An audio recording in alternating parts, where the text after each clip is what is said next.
Every culture has their monsters, their fables and cautionary tales, featuring creatures from your worst nightmares. Today, I've got some allegedly true stories from people who claim to have actually encountered some of these legendary creatures. Enjoy, and be sure to send me your scary stories for narration at darkstories.org. I'm looking for encounters in the Smoky Mountains or in castles. Also, be sure to check out my other podcasts at eeriecast.com. If you like folklore creatures, then you'll love our show, Freaky Folklore. Now, let's begin. Totally outstanding Kapre experience. From Steve Knows. My name is Steve, and I live in the Philippines. If you don't know anything about my country, well, that's okay. To give you some background, the Philippines is an archipelagic country located in Southeast Asia, just below Taiwan and immediately above Indonesia. Our country was once a massively forest-covered land until we were colonized and industrialized by Spaniards, later by the Japanese, and then finally by the Americans. Although we do have our own share of ghost stories, monsters are more common here, as the Filipino people had a lot of tribal societies before our colonizers came. One of these commonly known monsters from our folk legends is the Kapre. A Kapre is a huge man-like hairy giant that usually hangs out on equally large trees. They like to smoke, and although not entirely evil, they're really mischievous. They have the power to confuse people, and one of their favorite hobbies is to get people lost in the forests. Well, the folk legends say forests, but I don't know if that's still true anymore. How do I know? Well, I might just have encountered a Kapre yesterday in the city. My condominium is in the middle of the bustling city of Manila, the Philippines' completely crowded capital. It's an old rickety building, and the paint on some of the outside walls is already peeling away due to age. I'm surprised it even has a working elevator. It's convenient, though, because it's beside my school, and the rent is quite cheap, even though I live alone. It's not too bad, actually, if you can look past its obvious age.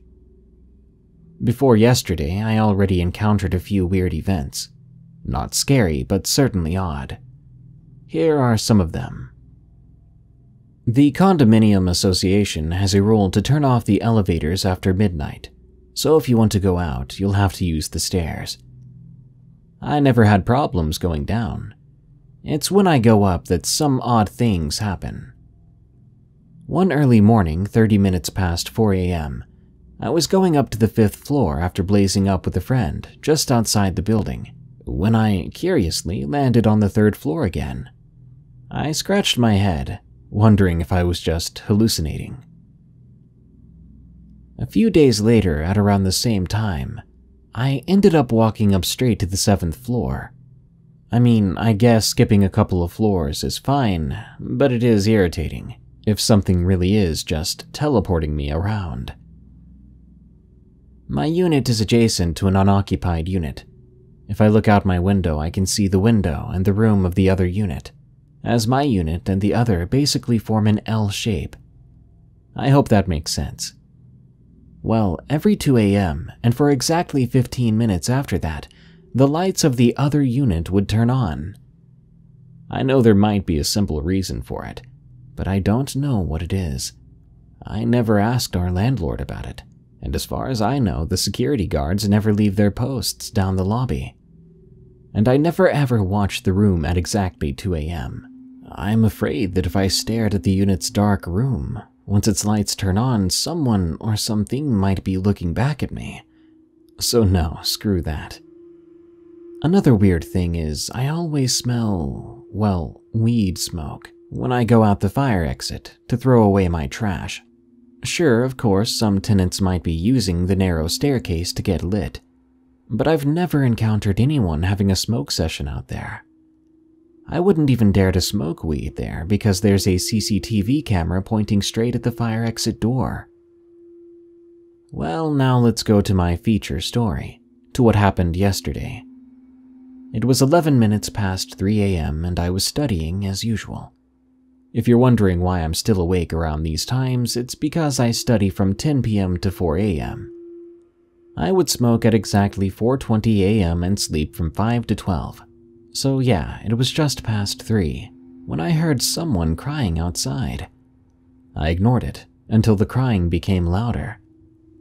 I got up and used the peephole on my door to check it out, to see what was happening in the hallway. To my surprise, the lights outside just turned off. I immediately picked up the phone on the wall and rang up the lobby. The security guard answered it. He said, "What's up?" I replied, "Hey man, can you turn on the lights up here, on the 5th floor?" "Are they off?" "Yeah, they're off." No it's not." "Yeah, it is." "It can't be off. I'm checking the CCTV now. It's on." "What? Are you sure there's nothing wrong with your CCTV? Because I'm sure it's off. I'm looking at it." "Hold on. I'll send up Jake." Jake is the other security guard, and as soon as Bob, the security guard I just talked to, hung up, I went back to my table and kept studying. The crying had stopped. It might be when I was wondering about the lights or when I called Bob. I don't exactly remember when. After a few minutes, the phone rang. I picked it up, and it was Bob again. "Hey, the lights are on." I went over and looked through the peephole. "No, they're still off out there." "Can't be. I'm looking at Jake right now on the 5th floor. He's waving at the camera. The CCTV's working just fine." What in the world? I know this is weird, but Bob must have sensed something in my voice. "Right on it. Hey Jake, can you knock on 504? Yeah, Steve's unit." Steve? Yeah, he's knocking on your door now." I was soon horrified. "Bob? I don't hear anything." "What the The line suddenly got cut off. Do you know the feeling of utter hopelessness? Well, that's what I was feeling right then and there. It felt really weird, but in retrospect, I never ever realized how silent everything was. Although it was past 3 a.m., I usually still hear vehicles and other city sounds outside. I didn't hear anything then, except my heart pounding. I didn't know what to do. I wondered, should I open the door? I didn't believe Bob was joking. Why would he joke about freaking lights like this? About something so benign? And at 3 a.m. in the morning, no less. I didn't open the door. Instead, I returned to my seat. That's when everything turned into a crap storm. It's like someone dialed up the weirdness to the maximum level, out of nowhere. The first thing I noticed that was very wrong was the book on the table before me. It was a different book entirely. I had been studying something else, and this book was a different book. I mean, I do own this book. It's not like something else materialized out of thin air or something. But I'm pretty sure I was studying material strength before all this crap happened, not advanced calculus. If you're thinking about that movie 1408 right now, perfect, because that's what it reminded me of. I heard sounds in the unit adjacent to mine, and although some of you might want to check it out, I didn't. No freaking way, man. I do remember what the sounds were, though. It sounded like a party. There were glasses clinking together, sheets ruffling, a TV on, some shuffling of busy feet, and there were no human voices, no telltale signs of anything decipherable. I think I got the word boondok from the TV though, but it's probably just my mind messing with me. Boondok means mountain in English. I turned my attention away from the other unit at that point, because something weird was then happening in my room. Everything seemed to shrink and expand, like I was looking at everything from inside a quickly inflating and deflating balloon. I was just about to run out and open the door when something pinned my foot to the floor. I can't exactly explain this part. It's like there were hands pulling my feet down on the floor. I was stuck. I was getting nauseous that time, like my head was going to explode. I couldn't scream or make any sound at all. I was scared to death. All I could do at the time was try to pull myself up from this force on my legs, but it wouldn't budge. While all of these things were happening, I happened to get a whiff of weed again. That dank, pungent smell. I was about to smile, but panic took over. I don't exactly know the reason why, but I remembered my lolo, Filipino word for grandfather, telling me stories about the Kapre and its giant cigarette. The explanation of Kapre made huge sense to me that moment, like everything seemed to make sense then. I stopped struggling and did what a Filipino kid was told to do when they get lost in the woods. I took off my shirt and turned it inside out and put it on again. The sounds suddenly stopped, and the room slowly returned back to normal. Most of all, I was able to walk again. I felt so relieved. Nothing more happened that morning. When I asked Bob what happened earlier, he told me that right after our conversation on the phone got cut off, I just opened the door and talked to Jake. I don't remember ever speaking to him that night, and as I recall, there was no gap in my memory, and he was looking at me strangely, so I privately asked Jake for more information. He acted surprised and told me that after I opened the door, I just grinned at him, told him something in Spanish, something like, "Hola, vato," and then closed the door again. It was totally insane.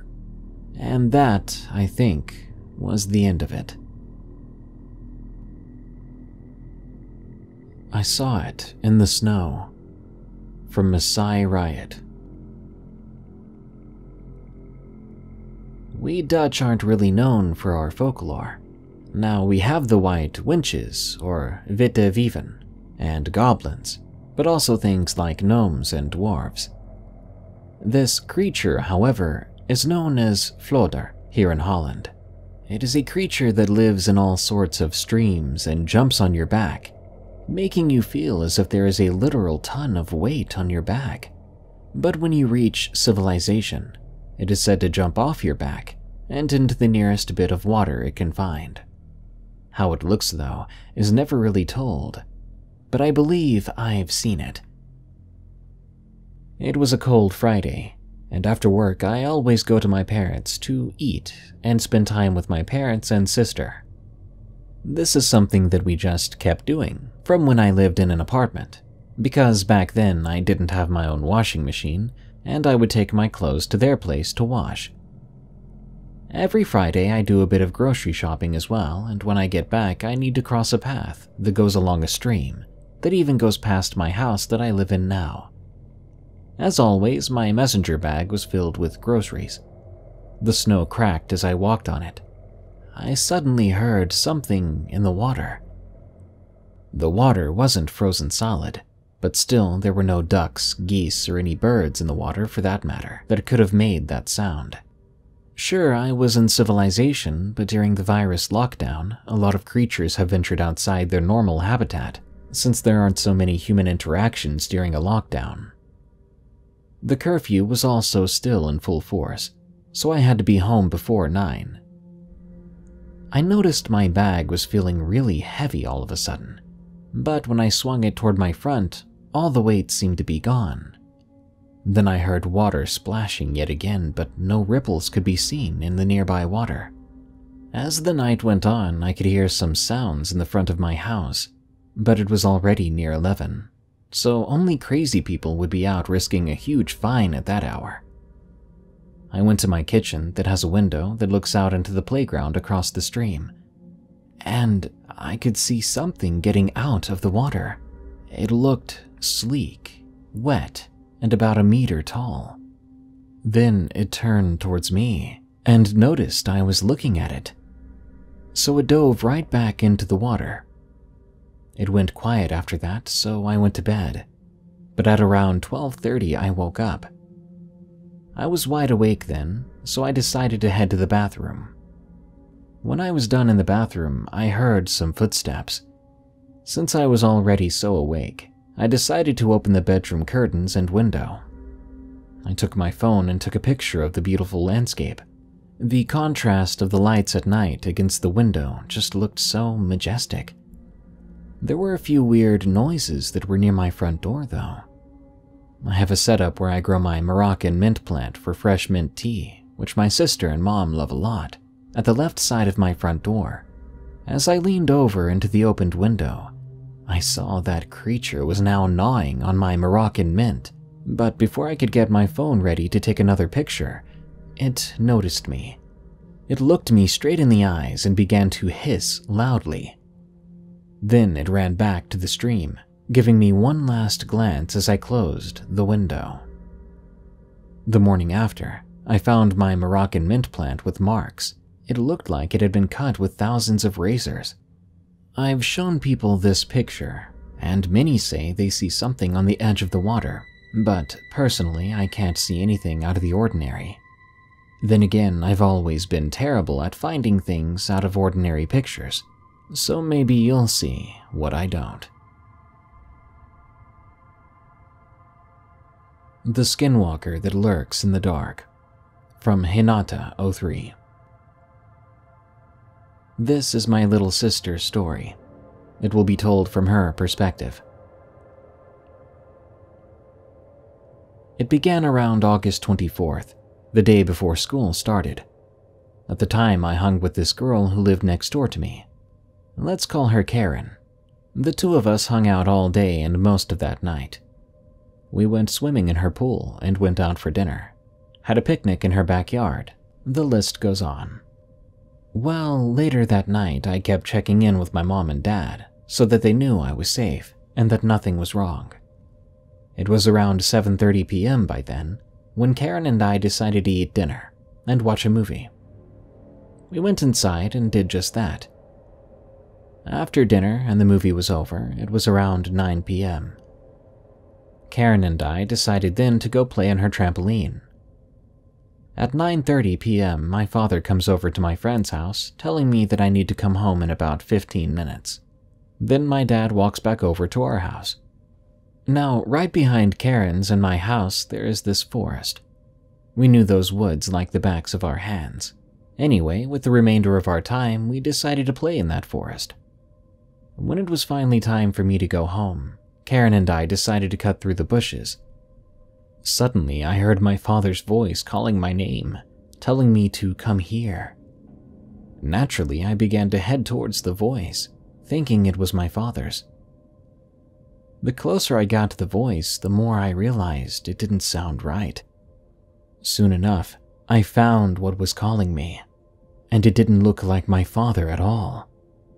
What I saw looked to be over 15 feet tall, lanky with glowing eyes, skinny as a starved rat. I stood there. I was too afraid to move, and I couldn't look away. It looked right at me, then screamed. It began to walk towards me. I must have snapped out of it, because then Karen and I took off. In tears, we made it to my house, but we couldn't immediately find my father. I grew worried until I asked my mom where he was. She said he was in the bathroom. She noticed the state we were in and wanted to know if we were okay. Karen and I had to tell her everything was fine, as we didn't want my mom to panic. When my father came out of the bathroom, we told only my father what we saw. He grabbed a shotgun and a flashlight and went into the woods to see if he could find what we were talking about. He was gone for a while. When he came back, he said he didn't see what we saw, but he did find footprints that were as big as snowshoes. Whatever it was, he said it was not any normal footprint, and not from a typical animal around these parts. I don't know what my friend and I saw that night, I know that I never want to see that thing again. All I can say is be careful at night, because there are things lurking in the dark, and some of them know how to mimic the voices of your loved ones. Hellhounds in Regina, from Timid Deer. I live in Regina, Saskatchewan, Canada. This story takes place in the winter of 2016 to 2017. It was either December or January. I was 17 at the time.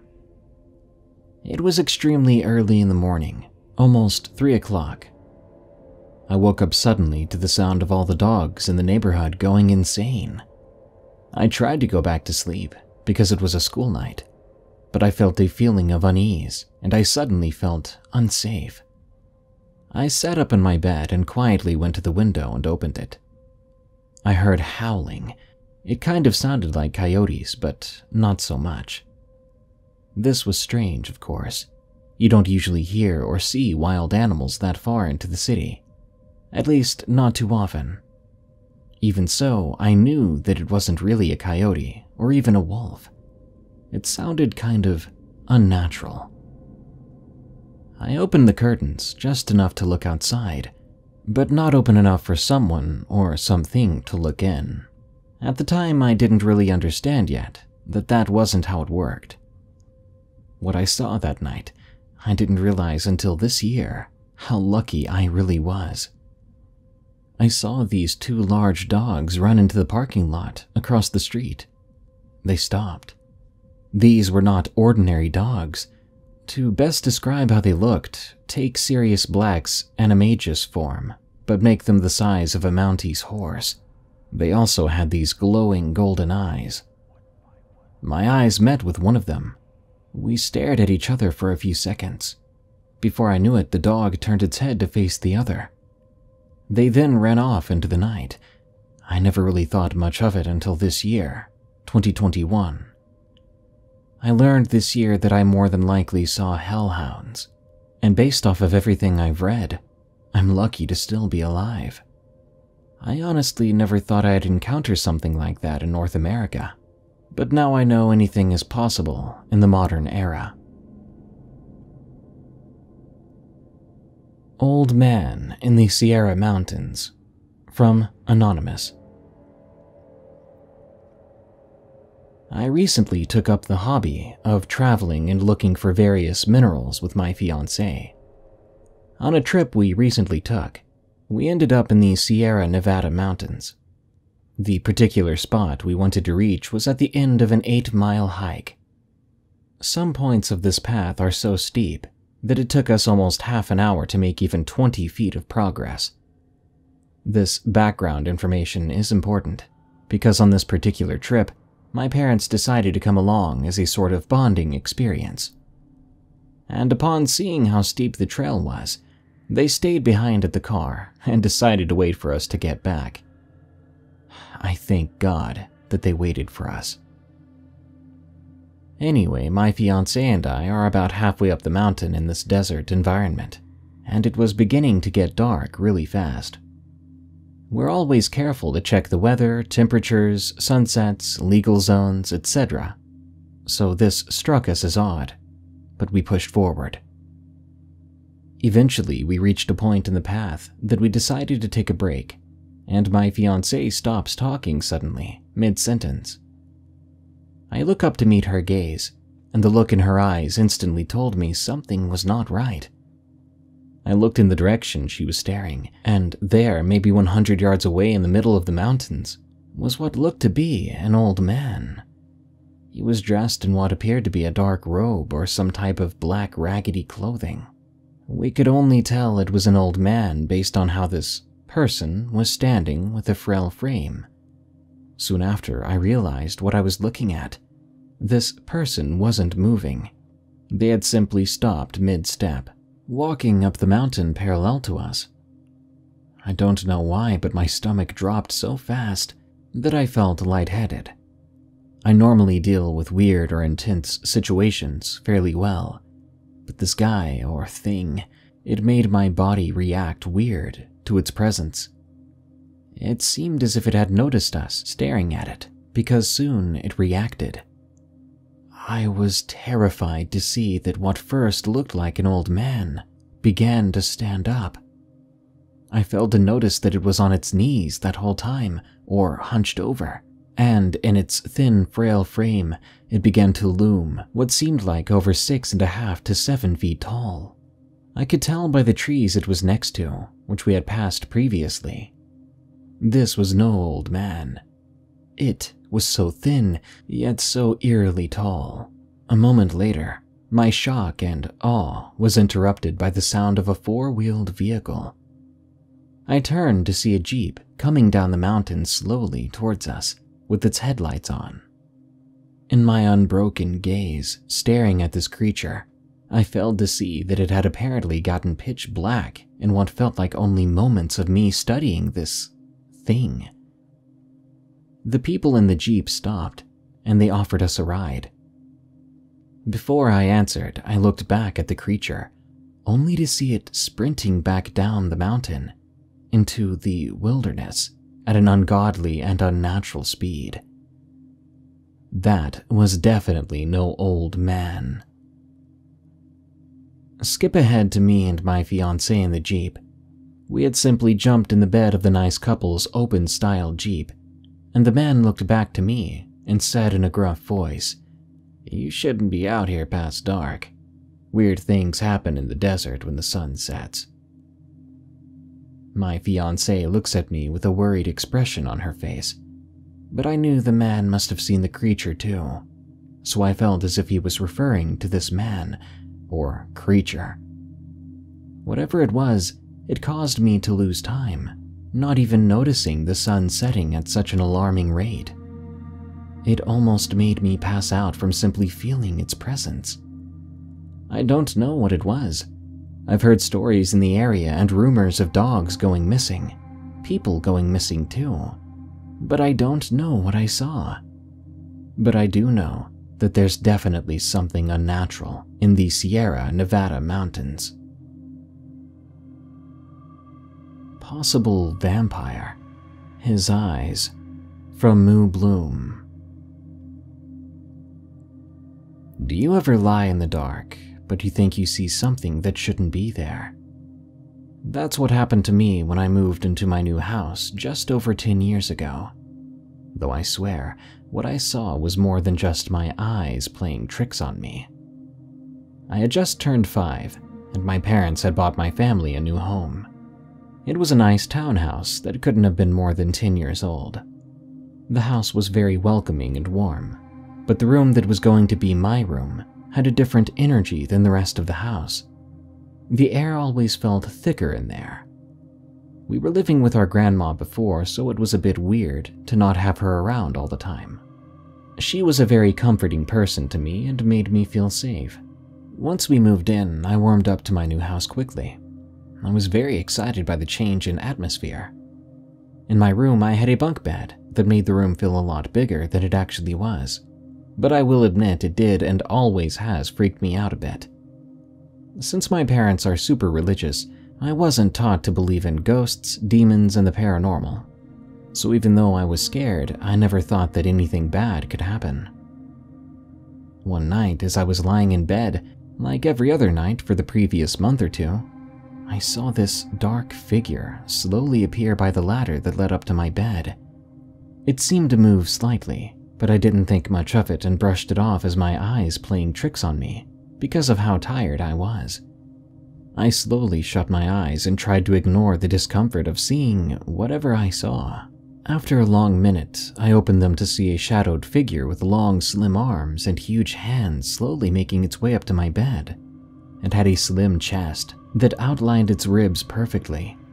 I was frozen in fear, but I did have the courage in me to slowly move to the corner of my bed in an attempt to get away from the creature, but it continued to move closer and closer to me.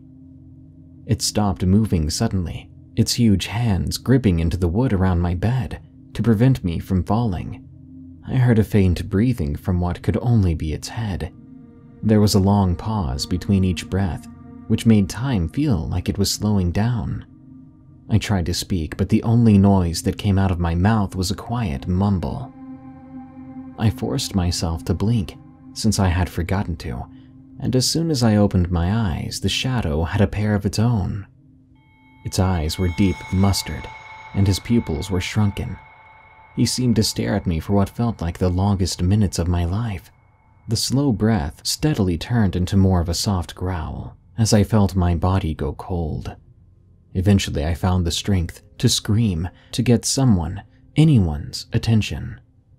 Then my mom came running into my room, and as the door opened, the monster quickly turned to look at the door, then melted away into the darkness of my room. Seeing the light come through the door was the most relieving feeling, and I ended up sleeping in my parents' room for the night. I will never forget the eyes that stared so deeply into my soul.